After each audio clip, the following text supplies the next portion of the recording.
देसी seasoning channel को subscribe करें और इस बेल आइकन को प्रेस करें for latest updates. Hello friends, welcome to my cooking channel desi seasoning. आज मैं बहुत ही यम्मी और बहुत ही टेस्टी, इनफैक्ट मेरी बहुत ही फेवरेट एक वेज रेसिपी बनाने जा रही हूँ, मशरूम दो प्याजा। ये बहुत ही क्विकली बन जाता है और ये रोटी और पराठे के साथ तो बहुत ही कमाल की लगती है। तो चलिए फ्रेंड्स, बिना वक्त गवाए हम आज बनाते हैं मशरूम दो प्याजा। तो यहाँ पे मैंने फ्राइंग पैन को गैस में चढ़ा दिया। गैस अब ऑन कर लेंगे और इस पैन को हमें गरम कर लेना है। पैन गरम हो चुका है। अब हम इसमें ऐड करेंगे 1 टेबलस्पून रिफाइंड ऑयल और इस तेल को हमें गरम कर लेना है।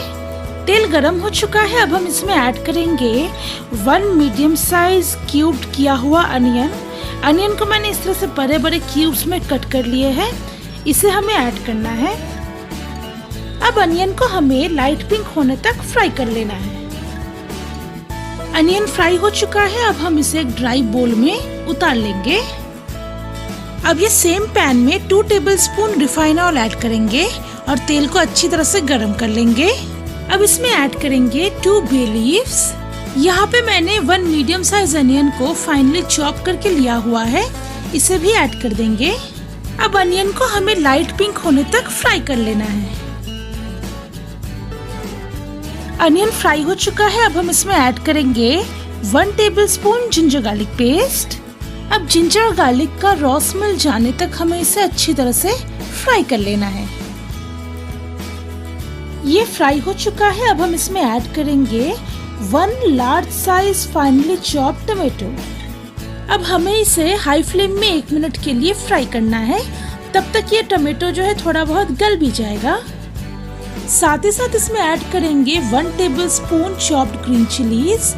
नंबर वाइज ये 4 है। यहाँ पे मैंने 4 ग्रीन चिलीज को छोटे छोटे पीसेस में चॉप करके लिया हुआ है। और जैसे कि मैंने कहा था, इसे अब हमें 1 मिनट के लिए हाई फ्लेम में फ्राई कर लेना है।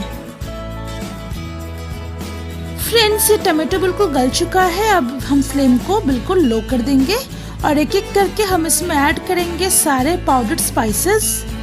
इसमें मैं ऐड कर रही हूँ 1 teaspoon turmeric powder, 1 teaspoon cumin powder add कर देंगे, 1 टीस्पून कोरिएंडर पाउडर ऐड कर दिया और रिच रेड कलर आने के लिए 1.5 teaspoon Kashmiri red chilli powder भी ऐड कर देंगे।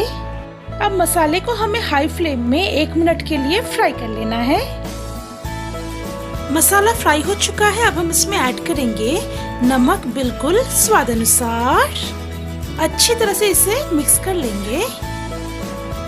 अब हम इसमें ऐड करेंगे 200 ग्राम्स बटन मशरूम्स। मैंने मशरूम्स को 2 हाफ में कट करके लिया हुआ है। अब मशरूम को हमें हाई फ्लेम में 2 से 3 मिनट के लिए फ्राई कर लेना है। मशरूम को हमने 2 मिनट के लिए फ्राई कर लिया है। जैसा कि आप देख रहे हो, इससे थोड़ा थोड़ा जूसेस जो है निकलने लगा है। अब हम इसे इसी जूस में कुक करेंगे। इसमें एक्स्ट्रा पानी ऐड करने की बिल्कुल जरूरत नहीं है। अब इसे हमें मीडियम फ्लेम में कवर करके 2 मिनट के लिए कुक कर लेना है। इसे हमने 2 मिनट के लिए कुक कर लिया है। अब इसे थोड़ा सा चेक कर लेते हैं। वाह, इसका कलर बहुत ही यम्मी लग रहा है। फ्लेम को बिल्कुल मीडियम में रखेंगे और इसे थोड़ा सा स्टर कर लेंगे। अब मशरूम में ऐड करेंगे ये फ्राइड अनियंस। अब इसमें ऐड करेंगे 1/2 टीस्पून गरम मसाला पाउडर। अब मशरूम को हमें मीडियम फ्लेम में 1 मिनट के लिए फ्राई कर लेना है। अब इसे हमें कवर करके 2 मिनट के लिए लो टू मीडियम फ्लेम में कुक कर लेना है। इसे मैंने 2 मिनट के लिए कुक कर लिया है। अब इसे चेक कर लेते हैं। ये मशरूम दो प्याजा जो है बिल्कुल सर्व होने के लिए रेडी है। बस कुछ लास्ट टच। जी हाँ, आपने बिल्कुल सही समझा। सर्व करने से पहले इसमें हम थोड़ा सा चॉप्ड कोरिएंडर लीव्स ऐड करेंगे, बट उससे पहले इसे एक बार टेस्ट करके देख लेते हैं। अगर इसमें कुछ भी अगर एडजस्ट करना हो तो ये बिल्कुल राइट टाइम है। वाह, ये बहुत ही यम्मी बना है।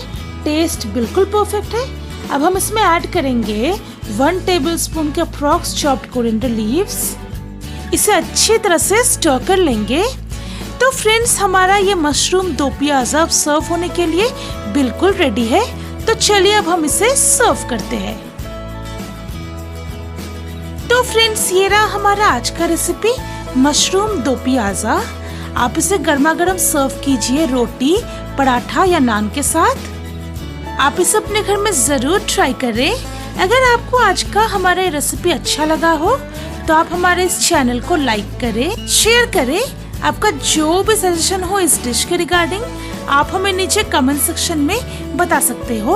और इसी तरह के नए नए रेसिपीज जानने के लिए हमारे चैनल को जल्द से जल्द सब्सक्राइब कर ले।